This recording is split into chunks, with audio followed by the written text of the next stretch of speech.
Hey guys, this is the first time for doing this sort of thing, so cut me some fucking slack. I'm trying to fix up the paintwork on my 76 HJ for the people in America. It's an Aussie thing, so don't worry about it. Similar to like, you know, A-body GMs and that sort of thing. These did come out with 350s back in the day. Paint's, well, fucked. Pardon my cursing. So I'm attempting to fix it. What I've done here is I've just sanded it with a orbital. As you can see, it's all, you know, crow's footed and all that sort of thing. So this is what I started on. This was really bad. This was like the roof. I'll show you the roof in a minute. I just hit it with 80 grit on the orbital. Tried to get it as smooth as I could. I didn't high fill this. I've got high fill I'm going to try on the roof because there is some pitting left. You can just see it there. I'm trying to see what I can get away with because I'm planning on vinyl wrapping the roof in this 3D vinyl wrap from Auto Technica. This stuff, super cheap, had it on special, thought I'd give it a try. I found out that this stuff, it's not like the new 3M gear that you can get. It's like the old school way of, you know, laying vinyl and that sort of thing, like dirt bike stickers and all that sort of thing. Like I did all them myself. Oh, that's an 08. I did it when I got it. So that's 8 years ago. That sticker kit's been on that bike, and you know, it's had a little few issues with it peeling off here with the heat, but for the most part it's alright. And that's, how many hours has that thing got on it? There you go, almost 160 hours worth of riding on this thing, and sticker kit mainly in good order. So I've taken what I've learnt from that, and I'll make another video about laying it. Here there was a repair. So what I've done, this is just like a red oxide primer, and I've just laid it over the top of what I've sanded up. When I laid this, I went down to some metal and I was sanding it, and I peeled it back to try and get some bubbles out, like this one right there, and it peeled the paint off where it went back to metal. But for the most part, like, I put the vinyl on probably 4 or 5 hours after I painted it, so it's, you can do it. They say you don't, you know, fucking lay vinyl on fresh paint or shit paint, but you can do it. Like, I laid vinyl on the door's really bad. I even gave it a bit of heat to see what it'll do. So, like, as you can see, this is probably the worst panel. Let's see if I can peel it off. This is just a scrap bit from the bonnet.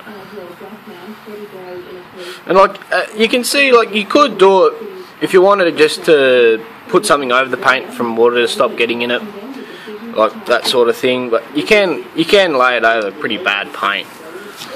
You know, that wasn't too hard. You know, you can sort of see, if this piece of shit will focus, that it took the shape of the vinyl with a bit of heat.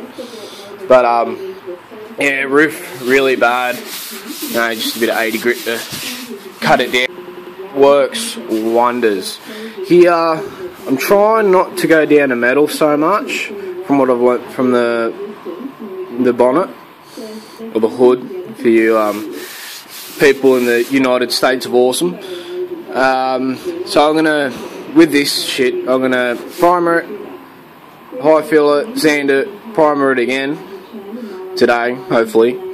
Then give it a couple of hours, and I'm gonna try and wrap it with this 3D vinyl from Auto Technica. It was only like 40 bucks, but the new 3M stuff and all the other gear that you can get from China and shit, that's got all the air release channels in it. But that doesn't, that's the old school vinyl. You put it on dry though, but you gotta massage the air bubbles out, and if you get one that you can't pull up, you gotta hit with the needle. This is just a cheapy Ozito fucking thing. It was like 40 bucks from Bunnings. It's not rocket science, but the main reason I'm wanting to cover it with vinyl is, well, I don't want to go back to bare metal and respray. It's a bit too hard for me trying to do it in the shed and that sort of thing. So I'm getting it nice and smooth, getting all the bullshit out of it. I'm going to primer it and lay vinyl on it, try and make it look mad. So I'll keep going and I'll update on the next one. Okay guys, fast forward a little bit, maybe 15 minutes something. Little tip for using one of these guys, I try and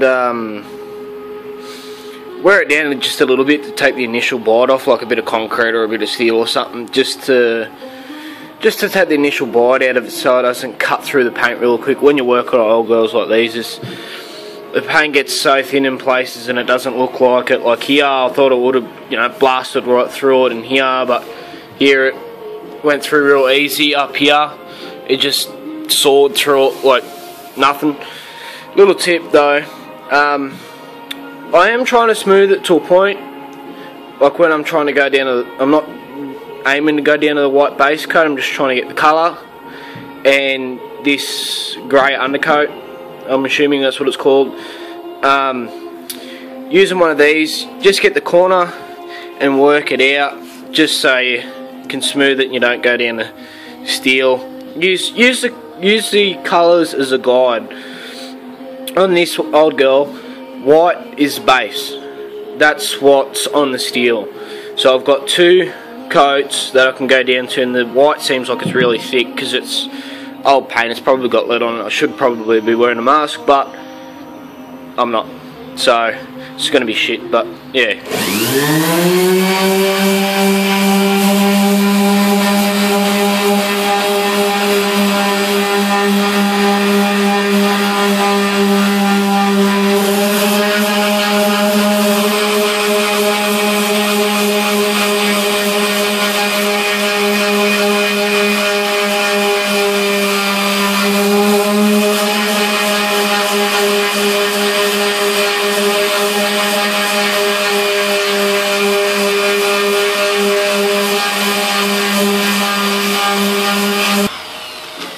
Okay, I've done this. Yeah, you can see I blasted right through it. The original undercoat was so thin there, it just went straight through, but you can see I got all this spot, and you just use the edge of it and just work it. You don't need to put too much pressure on it, let the machine do the work. And yeah. Hey guys, got good first coat on after I fogged it. It's a little bit dry there because I've run out of fucking paint. So I've got to go down to Bunnings and get some more paint, but that's going to be good enough to throw the high fill on, and as you can see, you can still see where it's fairly bad, and that's just because I didn't go down to steel. So I'm hoping the high fill like there's pretty bad, you can see all that. It's annoying me, but it's smooth.